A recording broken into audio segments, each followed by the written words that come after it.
L'enlèvement du président vénézuélien par Donald Trump est proprement inacceptable. D'abord parce qu'il y a eu des dizaines de morts lors de cette attaque, puisqu'il y a eu des frappes américaines militaires sur la capitale Caracas. Et puis, surtout, c'est une question de principe. Le droit international interdit formellement qu'un pays puisse agresser un autre pays et encore plus enlever son chef de l'État, quoi qu'on puisse penser de lui. On se souvient par exemple de la guerre en Irak, la France s'était opposée à cette intervention américaine alors que nous n'avions aucune sympathie pour Saddam Hussein. Donc la question n'était pas celle du régime et de comment est-ce qu'il s'exerce. C'est une question de principe. À partir du moment où ce principe n'a plus cours, eh bien, il n'y a plus rien de possible, la paix n'est plus possible et par ailleurs, c'est un blanc-seing pour M. Poutine de continuer d'agresser l'Ukraine, puisque en fait, si on peut agresser son voisin, pourquoi est-ce que lui ne continuerait pas de son côté? Bon, par ailleurs, on a très bien compris, Donald Trump l'a dit lui-même, c'était surtout pour voler le pétrole du Venezuela et revenir à la période des années 20 aux années 60, durant laquelle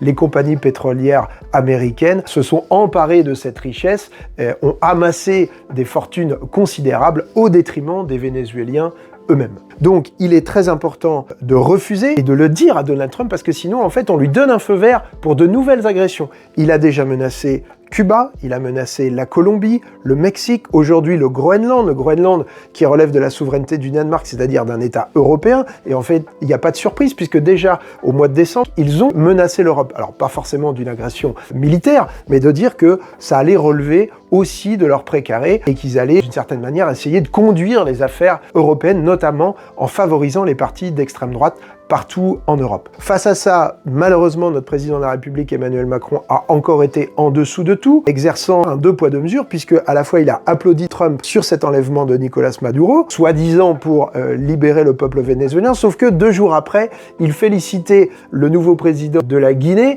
qui a été élu dans des conditions tout à fait troubles, après avoir pris le pouvoir par un coup d'État il y a 4 ans. Il faut rapidement que la France rejoigne le front du refus qui a commencé à se constituer avec des pays d'Amérique latine et avec l'Espagne.